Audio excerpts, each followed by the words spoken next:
Welcome to the Purple People Podcast, now a part of the Sports Authority Network, your digital media experience for all Minnesota sports fans looking for updates and news in one location. I'm Kyle West, and alongside me, as always, we've got Adam Carlson. Yeah, welcome everyone. I just want to put a quick reminder out there that we are available: iTunes, TSAN, Podomatic, YouTube. You should go to our Facebook page. You should like us on our fan page. You should join the conversation. We've got lots of topics going there. Could use some more people to chime in on that. And you should spread the word to your friends, your Minnesota Vikings friends. Even if you have friends that hate the Vikings and want to hear two people that they want to say, hey, listen to these idiots, do it. Have them listen. See if they enjoy it. Why not, right? Yeah, definitely. Why not? Come, That's what I say. I always say, why not? Come regular season time when we start trash talking the Packers, make sure you get all your Packers fans to listen to us. That way we whip on them twice this season. Yeah. Yeah, during the season should be interesting. We should have some good comments from the teams we play or are previewing, and it should be interesting even during preseason. Yep. But I hear we got a pretty big top story this week. Yeah, let's not waste any time. Let's get right into the top story. Adrian Peterson was arrested on Saturday at a Houston nightclub. It was on a resisting arrest charge. Oh. Yeah, that's a bummer, especially after last week when you jokingly made the comment as to how many Vikings would get arrested, and then, like, 2 or 3 days afterward, hey, Adrian Peterson gets arrested. Not only that, but not only did I make that joke, but then I said to you, we laid out a format. We had a show all ready to go. And I said, well, in case a big news story happens, we can bump this one. Yeah, we could bump the topic, just in case, I'm making air quotations right now, in case something big was to come up. And we're at the part of the season where no big stories should be coming up, but... Exactly. Lo and behold, we got one. Why don't you give us some of the nitty-gritty details here on what happened with AP. All right, here's what I got from checking out the Pro Football Talk and NFL and reading all the other sources, especially the TSAN website. You can get great information there. Yeah, definitely check us out. But apparently, Adrian Peterson and his family and some friends were at this nightclub, and it was closing time. Apparently, Peterson was waiting on a waiter or waitress, I'm not sure of the gender, to return to them with some water. Apparently, a bouncer, who was also an off-duty police officer, came up and said, it's time for you to leave. Now, he made his rounds and he came back, and apparently Peterson and his friends still hadn't gotten their water to leave. Apparently, the off-duty police officer, that was the bouncer at the time, put his hands on Adrian Peterson's shoulder and told him it was time to leave. Apparently, Peterson gave him a little shove back, and the off-duty officer, the bouncer, asked Peterson to put his hands behind his back and, assume the position. Apparently, Peterson and him started moving towards the exit when another off-duty officer joined in and tried to tackle Peterson to the ground and failed. Which is not surprising. It's going to take more than one off-duty officer to tackle Adrian Peterson down. Finally, a third off-duty police officer joins in and take Peterson to the ground and take him into custody. That's what I got of the situation. Is that pretty much what you read? Okay, yeah, that's the first account that we've got here. And then we've got a second account that came out, kind of the flip side of it here. This is from the nightclub general manager. His name is Daniel Maurer, I believe is how you pronounce his last name. He claimed that Adrian Peterson appeared heavily intoxicated at the time of the arrest. Now, this kind of runs counter to what we heard. The police, from what I've read so far, did not say in their report that Adrian looked heavily intoxicated. So we've got a bit of a discrepancy here already. Right. He called, and I quote, he said that Adrian was a difficult customer all night who was throwing his ego around and making people mad until they moved him to a VIP area within the bar. At closing time, they said that AP rushed to get a final drink and was denied and tried to intimidate the bartender. And that's this guy's words that he used here. And that is when they said that Peterson assumed a fighting position and that it looked like he meant business. Those are also those are also his words. And that here's another direct quote from him, that he looked really scary and thought he was going to attack the cops. So that kind of paints a different view on it, and I'm kind of a firm believer that the truth probably lies somewhere in the middle with this one. So I guess here's my first question: have you seen the video footage that has been released so far on this one? I saw what they said was the footage of it, but I have no idea what it was. Yeah, the one that if you look closely, you can see Bigfoot in the background, because that's about the quality. It looks like it was taken on a cell phone, and you really... If you didn't tell me that Adrian Peterson was in this video, it could have been from any club and anyone could have been in it. You really can't tell much. There is supposed to be, like, official security footage that has not been released yet, and I think as soon as that comes out, that's going to be when we're going to know what really happened. But yeah, I think that surveillance footage is going to be it. That's going to be the key to figuring out what really happened. I think a lot more of the facts, too, are in the police report rather than a witness account. Yeah. Because that's really what counts as a police report. Yep. But and besides, that's going to be it. Besides, this nightclub general manager is obviously going to cover the bar's butt. Yeah, he's going to cover up for the bar, and he's going to make it sound like Adrian was just the worst customer, and they had nothing but problems with him, and blah blah blah. Just because it wasn't our players, it was his attitude. Yep. That's what he's saying. Yep.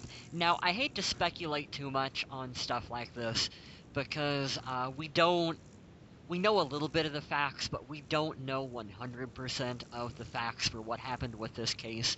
So I hate to speculate too far into it, but I guess... we kind of have to, that's what we do. Yeah, we kind of have to a little bit here. So what's your take on the whole, just like the situation as a whole right now? All right, the whole story got weird to me because, like you said, that TMZ video, the one with the cell phone camera. Yeah, the Bigfoot footage. It definitely didn't look like that was a bar that was in the process of clearing customers out of there. That place still looked packed. Yeah, there was a lot of people in there from that. So I'm wondering why he was being asked to leave, and if it was just the bar closing down, why he wasn't able to get water. I don't see any problems with those there. Which kind of leads me to believe that maybe Peterson was trying to get that last drink, and he might have just been frustrated. I can see that happening, but I think that as a whole, this whole situation will end up being a fine, or maybe even thrown out. I don't think it's anything to really get concerned about. I don't think there'll be a suspension or anything like that. But it definitely does add to the number of the team arrests. Yeah, which we don't like the team arrests. Which, by the way, there have been 39 arrests for the Vikings since the year 2000. That is more than any other franchise during that period of time. But I do not think that Adrian is going to get suspended by the NFL. Could the Vikings themselves maybe issue some kind of like a fine to him? I could see that happening, I guess. But here's the other side of that. Okay, if Adrian does get suspended for 4 games, is that really a bad thing? Honestly, Vikings fans maybe don't want to hear this, but no, that wouldn't be too bad of a thing if he got a 4-game suspension, which would be outrageous. 4 games will not happen. But for the sake of conversation, with his knee, that just gives him more time to get healed and to get back, and that allows Toby Gerhart and to step on to the field and to show what he's worth. Definitely. Yeah. And then you got to worry too about Toby Gerhart's backup, because with the depth behind Peterson right now, there's a lot of guys that we really don't know a lot about. I wish there was a really good way to get players after the draft that can come in and contribute, Do you know any way to do that, Kyle? Well, it just so happens, Adam, that we do have a way that we can get more players on the team via the NFL Supplemental Draft. Oh, really? Yes, it is about as interesting as the NBA draft in that no one hears anything about it and it just kind of happens. Very few people know much about it. It's coming up on July 12th. That is where it's going to be held. It'll be held in a small barn. It's a rural area right outside Boise, Idaho. All the GMs fly in there. They pack up this barn. But no, seriously, it's held over the internet. And they don't even gather together anymore. They just do it over the internet. Before the internet, it was done with a conference call with the phones, and it's just a nice way to be able to get some more talent out there. It's handled like a silent auction. What happens is each team places a round value on the player they want. Like, let's say that the Vikings have a guy, they put a 6th round value on him, right? Well, let's say that the Panthers wanted him more and they put a 5th round value on him. Now, they didn't know the Vikings put the 6th round value on him, but the Panthers would win because they have the higher value. And then that year's pick in the next draft is used on that player, and it's forfeited from the draft and is used on that player. Yeah. Now, so that is how it's done. Just for clarification, this is usually college players who were not quite eligible for the NFL, like the real draft, and they have some kind of special needs case that they're coming out of college early, or like what happened with Terrell Pryor last season. That's a popular, timely example of someone that goes through the supplemental draft. Not a lot of players actually really go through this process. No, this year there are only 8. Yeah. Actually, why don't you go ahead and what do you got for anyone noteworthy out of those 8 that we should be paying attention to? Here are the 8. Okay. Quaylon Ewing, defensive back, Boise State. Adam Harris, fullback from Syracuse. Adrian Houghton, offensive tackle, Iowa State. Boo, Iowa State. Sorry. That's all right. Josh Gordon, wide receiver from Baylor. Larry Lumpkin, linebacker from Carson Newman. Ed Wesley, a running back from TCU. Montez Robinson, defensive end from Georgia. And Houston Tumanello, the wide receiver from McMurray. Those are the 8 guys that are going to be in the supplemental draft this year. Now, do you think that any of those there would be a possibility that Minnesota would be interested in? Keeping in mind here that the last time that Minnesota has selected anyone via the supplemental draft was back in 1988, and that is when we used a 5th round pick on a wide receiver. His name was Ryan Bethia, I think is how you pronounce it, and he never even appeared in a regular season game for Minnesota. So, is there any chance that we are going to pick anyone up? Well, let's be honest, most of these guys won't even receive any sort of waiver or voucher from any team. Most of these guys will go undrafted and become free agents after the supplemental draft. Yep. And then they would work out with teams and whatnot, and then chances are that is how they would pick up with an NFL team. Right. Yeah. Out of all those guys, I think there's only one that I think the Vikings should really take a look at. Which one's that? The guy right now getting the most attention is wide receiver Josh Gordon. Okay. Physically, he's everything you want from a wide receiver. 6'3", 220. He's got the look of a big-time wide receiver. Then you find the problems. He's a really raw player. His route running needs a ton of help. He's also had several brushes with the law. Apparently, one time, he passed out from excessive drug use in a Taco Bell drive-thru. In a Taco Bell drive-thru? Holy crap. Yeah, that's a sign that something's not going well here. He also left 2 different colleges during his college career. And according to what I've read, some teams are giving Gordon a 2nd-round grade. Ooh, a second? For all that baggage, a 2nd-round grade? There's absolutely no way I take that risk. None. Rick Spielman, he values our draft picks like they're made of gold. And we haven't used the supplemental draft, like I said, since 1988, and I really don't see him giving up any draft picks to take anyone this season. I really don't. I love the physical gifts that this Josh Gordon has. Yeah. The height, the size, the physical ability. He's got it. But his head doesn't seem to be in the game. He doesn't seem to have the football smarts.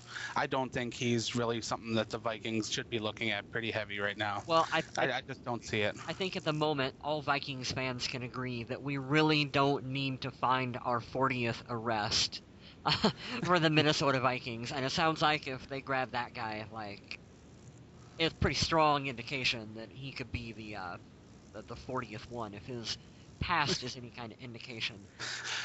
Yeah, I wouldn't be too big on that. But the one guy that I really, really like out of the supplemental draft is running back Ed Wesley. Okay.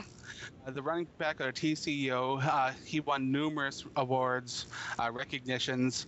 He's small. He's 5'9". He's 200 pounds. He's a small running back. He left TCU because of a family emergency. He wants to get his career started through the supplemental draft. He's a good receiver out of the backfield. He's got a low center of gravity. You picture the guy and you think Ray Rice, Jones Drew, but not as durable. You're thinking like a third down, receiver out of the backfield kind of running back. That's what you should think about. A good change of pace back. I wouldn't be upset to see the Vikings put as high as a fifth-round value on him. I don't see them going higher because those first 4 rounds the Vikings do very well in the drafts. Yes, the 5th to 6th is when they seem to do a whole lot of reaching, and I think that a guy like Ed Wesley, could come in and offer a lot of depth right now at a team that could use some help for depth at the running back position. Yeah, he sounds definitely like an interesting proposition. And I could, just from what you've said, weighing him against that wide receiver you mentioned earlier, I would be much more comfortable with this running back on the team. And like you said, we don't quite know if Adrian, when he's going to be back on the team, and not because of any kind of legal thing, but I'm talking about his injury, basically. Right. And then, Toby, and then not really knowing who we have behind Gerhardt at the moment. So as of right now, just an open competition. Whoever's going to win it's going to win it. Yeah. But I think Ed Wesley could come in and compete for that third down role. Yeah. I don't see why not. And to put a value of a 5th to a 7th rounder on a guy with that many achievements and recognitions throughout his career, had to leave football because of a family emergency. It's not like he passed out in a Taco Bell drive-thru or anything like that. Oh man, how do you pass out in a Taco Bell drive-thru? I mean, you had a little bit too much drugs. You were waiting for your tacos. It just happens, I guess. Well, I guess we've all been in that situation before. Right? Sure, me about 5 times. Oh man. No, seriously though, this Josh Gordon, apparently many fans, that follow the wide receivers, they want Josh Gordon on the team. They see the numbers. They see the 6'3", they see the 220. They want that downfield threat. And on paper, it looks great. But on the field, I don't know. Yeah, I mean, is the risk worth the reward with that one? That's my concern. I know a lot of people, and this is kind of an unpopular opinion here, but because of fantasy football and stuff like Madden on the PlayStations and Xboxes and whatever, a lot of people look solely at numbers, and then they look at, free agents or people coming out of college, and they want to plug those numbers on the team without factoring in the whole package. Exactly. And you got to look at the whole picture here and go, is this player going to fit with the team? And is he the kind of player we want to bring into the locker room? And if people were unhappy with Randy Moss coming back with the team in 2010, I can't see how anyone would want someone with way more baggage. I mean, Randy Moss never passed out in a Taco Bell drive-thru, to the best of my knowledge. He might have yelled. You are underestimating the appeal of Taco Bell here. He might have yelled at some catering people along the lines, but he never passed out. No. But you got to remember, the Vikings took a chance on a big wide receiver with speed that had the size combination they were looking for. They did that recently. Do you remember who that was? Jerome Simpson? No, in the draft. Ooh. First rounder. Sidney Rice? Nope. You talking? You got me. Who are you talking about, Willis? I am talking about Troy Williamson. Oh, good God. That's a blast from the past that I would like to forget. He had the size, he had the speed, he had the physical ability, but it just wasn't there. No. And that's what I get from this guy. Aside from, the football smarts not being there and the legal problems, I just don't think it's a good idea to take on at this time. No way. But like I said, Ed Wesley, I'm all for that. I hope they do put a bid in on him, and I hope that they at least take a shot. If they don't get him, that's cool, but I hope they try.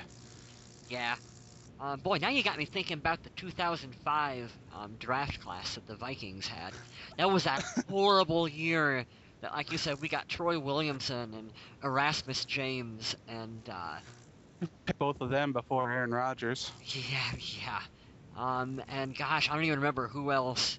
Didn't we draft, like, John David Booty or some horrible quarterback like that season? Just that... No, just a mess. Let's move on entirely from from that. Let's do a new subject. What do I want to call it? You want to call it a player spotlight? That's what you want to call it. Player. I could not think right there. We're gonna call it a player spotlight. We should actually re-record that segue, don't you think? I don't think so at all. I think we should roll right with it. I think I'm the one that edits. And I'm thinking that we're going to re-record that transition. All right. Give me a minute here. As of right now, we are at...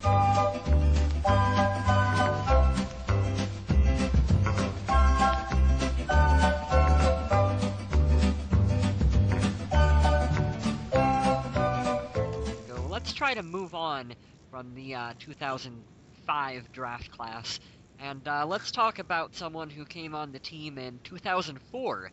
This is a new feature that we're going to be doing here. It's called the Player Spotlight, where we're going to take a look at just someone on the team that maybe you don't know a whole lot about. And for the first player that we're going to do CULLEN LOEFFLER. He's our long snapper. Been with the team since 2004, number 46.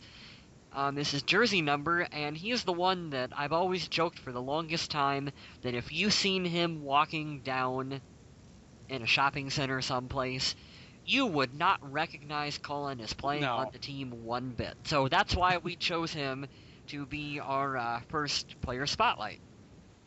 Well, CULLEN LOEFFLER has been in the league for 9 years. Yep. So by no means is he a new player. He's been to the Pro Bowl before. He's 31 years old, so he has that experience on the line. Some people label it a center, a long snapper, because, he lines up where the quarterback would be in front of him. Yep. But trust me, he's a long snapper. You won't really see him in there handing off to Ponder anytime soon. Ooh. His specialty is the long snapping.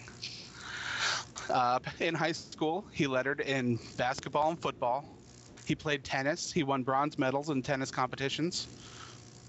So he's a multi-sport athlete, and you gotta love that. Yeah, definitely.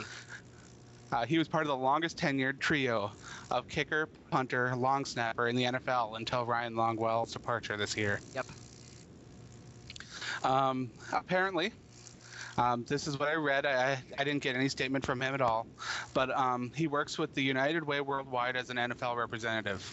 Apparently their goal is to decrease high school dropout rate, get more readers, tutors, and mentors involved in schools, and increase education, lower that dropout rate. Just community action. I love it. Yeah, definitely. He's the kind of player that we want to have on the team. Because he appears to work really hard. He's good at what he does. You'll never hear about him getting arrested. Hopefully, that's not next week's top story. No, you just jinxed it. Yeah. And like I said, everyone appears to like him. I actually contacted Chris Cluey via Twitter, and I told him that we're going to be doing a player spotlight on Cullen, and asked him if he had anything funny to share, any funny stories or whatever to share about him. and he said that he did, but nothing that he could share publicly. And then he gave Nothing PG, yeah. Yeah, and then he gave a little smiley face about it. So that's what you gotta love about Cluey. Those guys are such great friends. It's so nice to see, special teams players getting together like that. Yeah. Because you got to remember, not only does Cluey punt, he is the holder, so he does take snaps from Loeffler. Yep.